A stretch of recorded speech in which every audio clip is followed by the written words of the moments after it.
Hello guys, welcome to the new episode of my channel. আমি সঞ্জীব তোমাদের সাথে।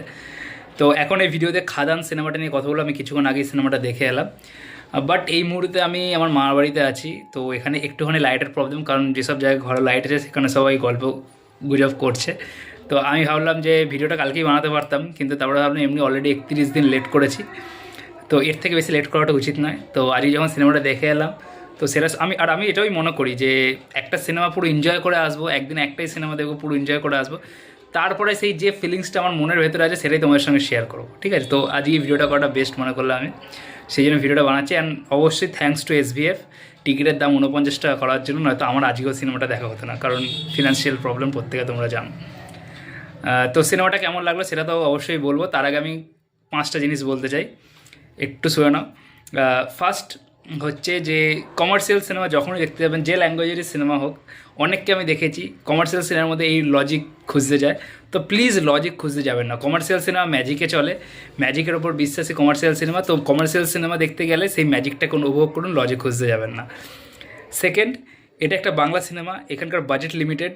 তো কেউ যদি ভেবে থাকেন যে আমি গিয়ে পুষ্পা, KGF বা বাহুবলীর মতো VFX আমার চাই, বা হিন্দি সিনেমার মতো বেবি জনের মতো VFX আমার চাই, তাহলে কিন্তু সেটা পাবেন না।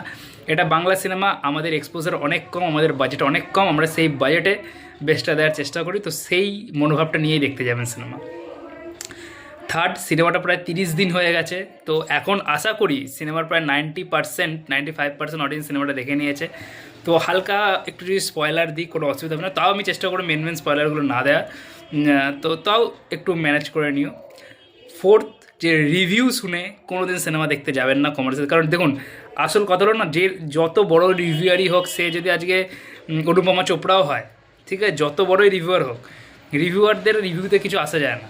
লোকে কাশ্মীর ফাইলকেও প্রোপাগান্ডা সিনেমা বাজে রিভিউ দিয়েছিল বড় বড় রিভিউয়াররা, কিন্তু অডিয়েন্স সেটাকে অল টাইম ব্লকবাস্টার করেছে, ঠিক আছে? তো রিভিউয়ারদের, সে যে আমি হই, আপনি হন, কি যারা যারা যে বাংলায় যারা রিভিউ করে বড় বড় যেই হোক, রিভিউয়ারদের কথা কিছু আসা যায় না। লাস্ট কথা অডিয়েন্স বলে, অডিয়েন্সে যদি সিনেমা ভালো লাগে তাহলে সেই সিনেমা চলবে।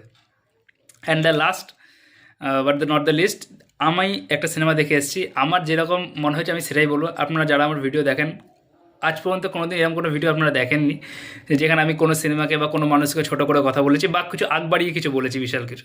আমি কোনো দিনই সেটা করি না। তো আমার যেটুখানি মনে হয় সেটাই বলবো। বাট আমি বললাম একটু আগে যে আমি কিছু কেউই নয়, আমি একজন অডিয়েন্স, আমার একটা মনোভাব থাকতে পারে, আমি সেটাই তোমার সঙ্গে শেয়ার করব। প্রত্যেকটা সিনেমার ক্ষেত্রে সেটাই করি, তো সেটাই করবো। তো এটাকে এইভাবে যে এই সিনেমাটাকে নিয়ে খারাপ বলছে, খারাপ বললে অনেক কিছু হয়ে যাবে, কিচ্ছু হবে না। আসলে অডিয়েন্স, হাজার হাজার audience, lakh lakh audience cinema দেখতে যাচ্ছে, তাদেরটাই মেন কথা, আমি কেউ নয়। তো এবার ভিডিওটা শুরু করি।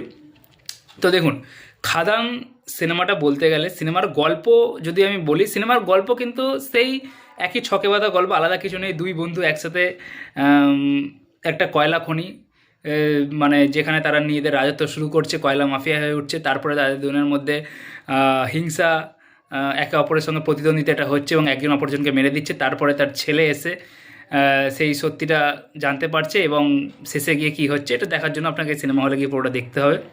আসলে যে আরেক যে বন্ধু, সে কি শাস্তি পাচ্ছে না কী হয়েছে সেটা দেখার জন্য আপনাকে সিনেমা হলে গিয়ে সিনেমাটা দেখতে হবে। তো এই সিনেমার সবথেকে বেশি বড় প্লাস পয়েন্ট, যেটা এই সিনেমাটাকে একটা প্যান ইন্ডিয়া সিনেমা বানাতে পারে, বানানোর ক্ষমতা রাখে, সেটা হচ্ছে এই সিনেমার BGM এবং গান।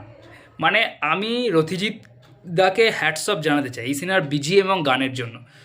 মানে কিছু সাধারণ সিনকে BGM এবং গানগুলো দিয়ে মারাত্মক লেভেলে পৌঁছে দিয়েছে এই BGM এবং গান এই সিনেমাটার। আর প্রত্যেকটা জায়গায় যখনই কোনো গান এসে, সে হায়রে বিয়ে হলো কেন, বা যা যা বলে দে তোর বাপ এসে, ওই জায়গাটা তোমার শরীরে লেগেছে। সেই যখন যিশু সেনগুপ্ত নৌকার মধ্যে দাঁড়িয়ে আছে, নৌকাটা যখন তুলছে আর দেব চশমাটা পড়ছে, আর তখন গানটা হচ্ছে যা যা বলে দে তোর বাপ এসেছে, মানে হ্যাটস অফ হয়ে যায়। তো গান প্রত্যেকটা জায়গায়, মানে যেখানে দেব আসছে বা যিশু আসছে, এখানে যিশু সেনগুপ্তকেও কিন্তু মানে আলাদা করে একটা BGM দেওয়া হয়েছে, রাধে রাধে রাধে রাধে বলে একটা BGM দেওয়া হচ্ছে। মানে যখন যিশু সেনগুপ্তর ওল্ড লুকে যে ক্যারেক্টারটার এন্ট্রি যখন হচ্ছে, এই সিনটা আপনারা দেখেও থাকবেন ইয়ের মধ্যে, যে যিশু সেনগুপ্ত এসে সাদা রঙের পোশাক পরে এসে দাঁড়াচ্ছে এক জায়গায়, তো ওই সিনটা ওখানে রাধে রাধে রাধে বলে BGMটা হচ্ছে, ওটা কিন্তু মারাত্মক।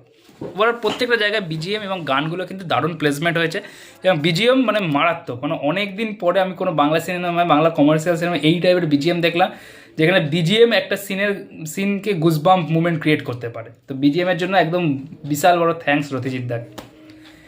এরপরে হচ্ছে ইন্ডিভিজুয়াল পারফরমেন্স। আমি ফার্স্টে একটাই কথা বলে দিই যে দেব এবং যিশুর মধ্যে কিন্তু আমি অবশ্যই যিশু সেনগুপ্তকে এগিয়ে রাখবো, কারণ এটা আপনার প্রত্যেকেই শেয়ার করে, যিশু সেনগুপ্ত কিন্তু অনবদ্য একজন অভিনেতা, ঠিক আছে। স্পেশালি ক্লাইম্যাক্সের যে সিনটা, মানে ওটা আমি পরে এই ব্যাপারটা আরও একটুখানি ডিটেলসে বলবো। ক্লাইম্যাক্সের সিনটা যিশু সেনগুপ্ত নিজের ইন্ডিভিজুয়াল পারফরমেন্সে আলাদা লেভেলে নিয়ে চলে গেছে, ঠিক আছে। ক্লাইম্যাক্সের সিনটা যিশু সেনগুপ্তর যে পারফরমেন্স, ওই যে মুখের এক্সপ্রেশন, মানে ভয়ানক এক্সপ্রেশন, মানে আপনি অবাক হয়ে যাবেন দেখলে, এরকম একটা এক্সপ্রেশন যিশু সেনগুপ্ত।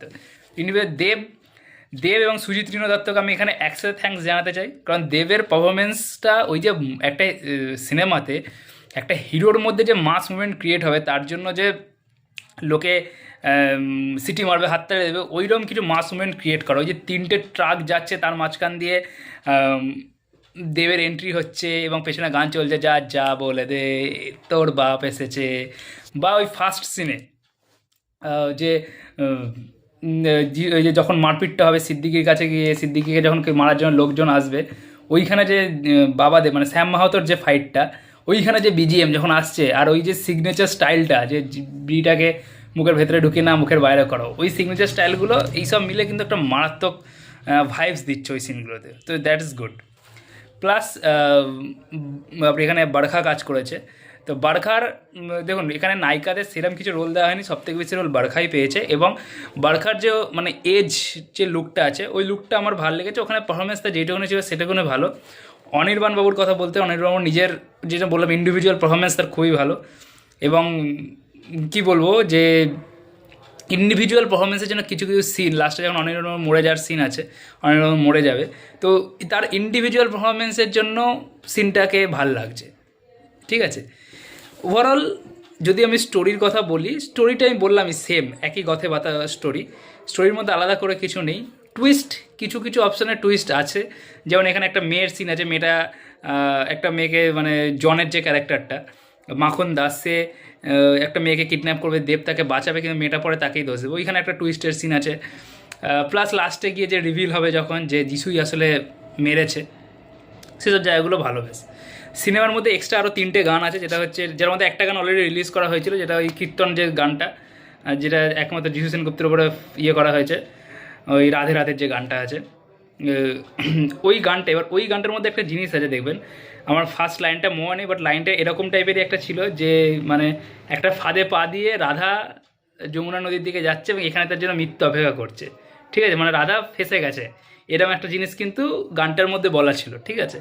মানে আপনারা যারা গানটা শুনেছেন, গানের লিরিক্সটা আমার ঠিক এই মুহূর্তে মনে পড়ছে না, বাট ওই যে যারা লিরিক্সটা দেখবেন একটু ফলো করবেন, এবং সিনেমাটা যখন দেখে আসবেন, লাস্টে যখন বুঝতে পারবেন যে যিশু সেনগুপ্ত হচ্ছে আসলে ভিলেন, সেই জায়গায় কিন্তু আপনার ওই গানটার লাইনটা মাথায় আসবে, যে এইখানে গানের লাইনে এরকম কিছু কিছু কথা ছিল। আপনারা এখন আমার ভিডিওটা দেখার পরে এবার গানটার লাইনটা শুনবেন, তারপরে সিনেমাটা যারা দেখেন মনে করবেন, ওই লাইনগুলো কিন্তু আপনি ম্যাচ করাতে পারবেন, যে তার মানে ওরা যিশু সেনগুপ্ত যদি নিয়ে এসে ফাঁসাচ্ছে একটা জায়গায়, সেটা কিন্তু আপনারা বুঝতে পারবেন। প্লাস আর একটা গান আছে, যে গানটা আমার আর খুব ভালোভাবে ওয়ার্ক করেছে বলে আমার মনে করি, সেটা হচ্ছে ফিরে আয়া দা বন্ধু, যেটা হচ্ছে শ্যাম মাহাতোর ক্যারেক্টারটা যখন মরে যাবে, তাকে জেলে যখন নিয়ে যাবে, তখন এই গানটা হয়েছে, এবং এই গানটা কিন্তু খুব ভালোভাবে ওয়ার্ক করেছে সিনেমার মধ্যে।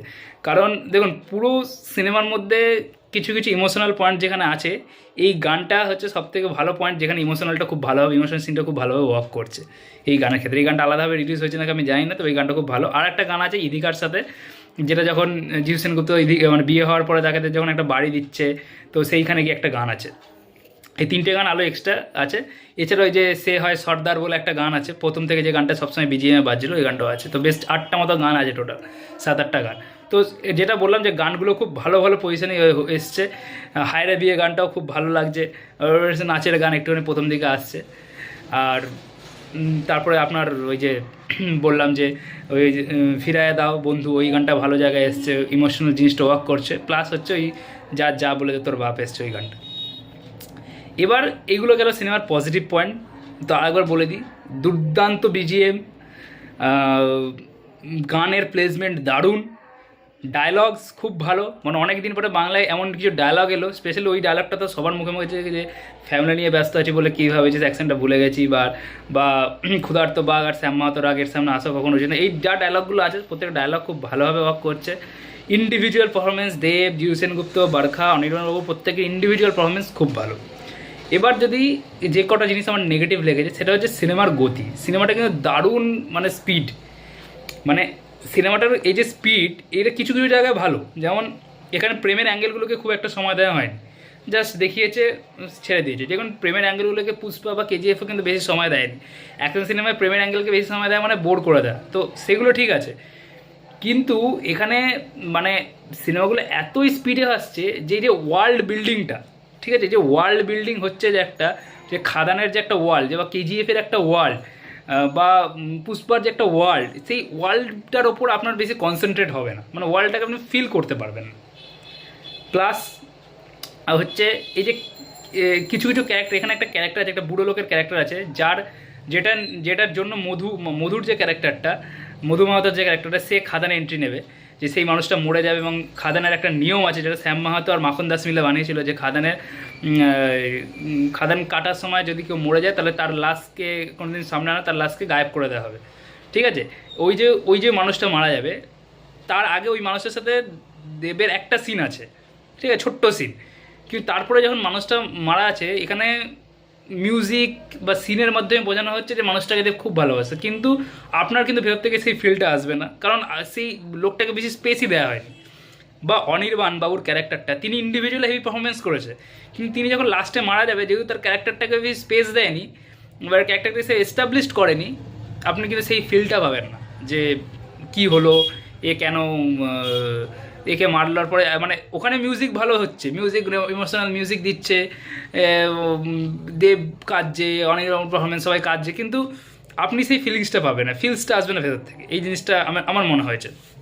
একমাত্র শ্যাম মাহাতোর যে রিভিলটা লাস্টে হলো, যে যিশুই তাকে মেরেছে, একমাত্র শ্যাম মাহাতোর ক্যারেক্টারটা প্রথম থেকে জায়গা পেয়েছে বলে, এস্টাবলিশড করা হয়েছে বলে, একমাত্র তার ক্যারেক্টারটাতে আপনি একটুখানি ফিল পাবেন যে হ্যাঁ একটু কষ্ট হবে আপনার।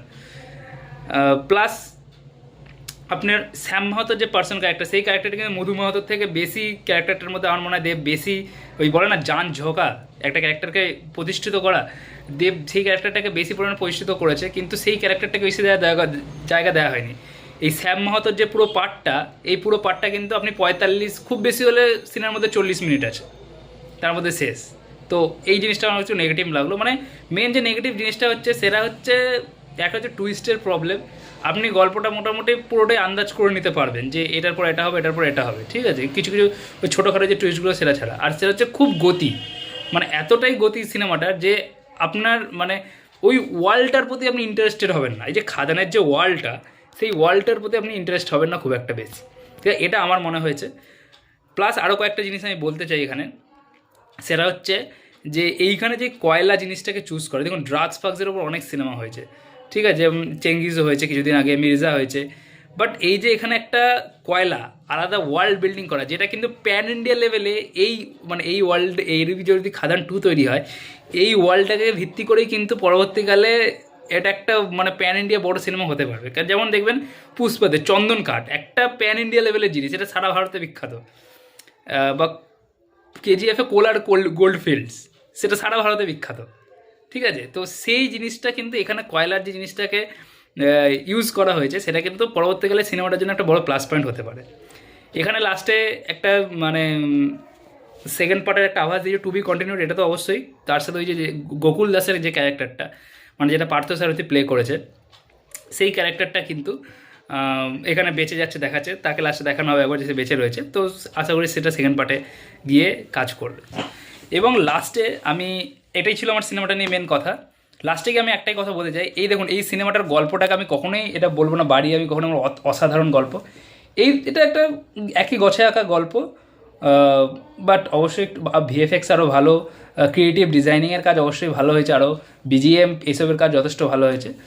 বাট আমি স্পেশাল থ্যাঙ্কস দিতে চাই দেব দ্য ফ্যাক্টর, এই যে সিনেমাটা আজকে 15 কোটি টাকা কালেকশন করেছে। এই সিনেমার গল্প কিন্তু 15 কোটি টাকা কালেকশনের মতো নয়, এটা মানতে হবে। বাট কেন আজকে 15 কোটি টাকার প্লাস কালেকশানে যাচ্ছে? কারণ দেব দ্য ফ্যাক্টর, সে নিজে সেই জায়গাটাকে তৈরি করেছে দীর্ঘদিন ধরে সিনেমা করে। সে বারবার নিজের ইন্টারভিউতে বলেছে যে খাদান কিন্তু আমার অনেক দিন আগা থেকে আমি খাদানের প্ল্যান করেছি, যখন থেকে আমি সাজবাতি বা অন্য টাইপের সিনেমা করি তখন থেকে আমি খাদানের প্ল্যান করেছি। আজকে সেই অডিয়েন্সটা আছে বলেই কিন্তু দেবের এই খাদান আজকে 15 কোটি টাকার কালেকশন করতে পেরেছে, প্লাস তার অসাধারণ প্রমোশনাল স্ট্র্যাটেজি। আজকে এই যে সিঙ্গেল স্ক্রিন ট্যুর বা আজকে এই অল বেঙ্গল ট্যুর এর জন্যই, প্লাস এই যে যত পরিমাণ এই ইউটিউবের ইনফ্লুয়েন্সাররা আছে সোশ্যাল মিডিয়ায়, তাদের প্রত্যেকের সঙ্গে কোলাবোরেট করা, এটা কিন্তু হিউজভাবে কাজ দিয়েছে সিনেমার ক্ষেত্রে।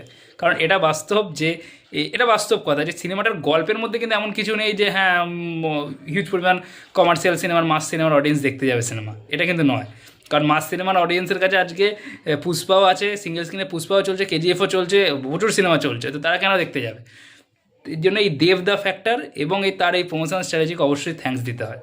কিছু কিছু জিনিস যেমন দেখুন এখানে এই যে সুমিত গাঙ্গুলি যে ক্যারেক্টারটা, পুরো সিনেমায় হয়তো 10 মিনিট আছে, কিন্তু কিন্তু অবশ্যই দেব তাকে চান্স দিয়েছে। কিন্তু আপনাকে একটা কথা বলে দিই, এটা কিন্তু অঙ্কুশের মির্জাতেও কিন্তু সুমিত গাঙ্গুলি ছিল, তো ক্যারেক্টারটা আর একটু কম ছিল, হয়তো 3-4 মিনিটের ছিল, কিন্তু সুমিত গাঙ্গুলি কিন্তু ওখানে চান্স পেয়েছিল।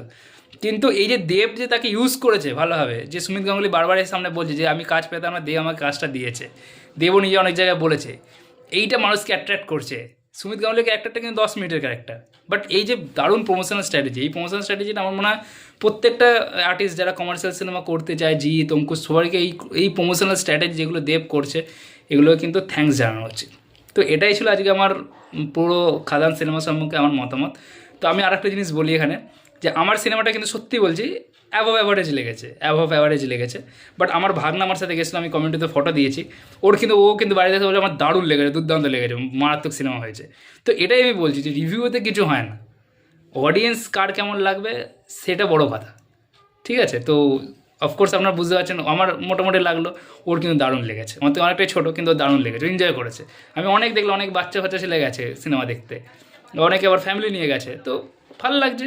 এবং আজকে 31 দিন হতে চলছে, আজকেও অডিয়েন্স হল ভুড়িয়ে সিনেমা দেখছে, তো ভালো কথা সিনেমার জন্য। তো রিভিউ তত মাথা খাবেন না, অবশ্যই যদি সুযোগ সুবিধা থাকে অবশ্যই যান, গিয়ে সিনেমাটা দেখুন, বাংলা সিনেমার সাথে বাংলা সিনেমা দেখুন। Thank you.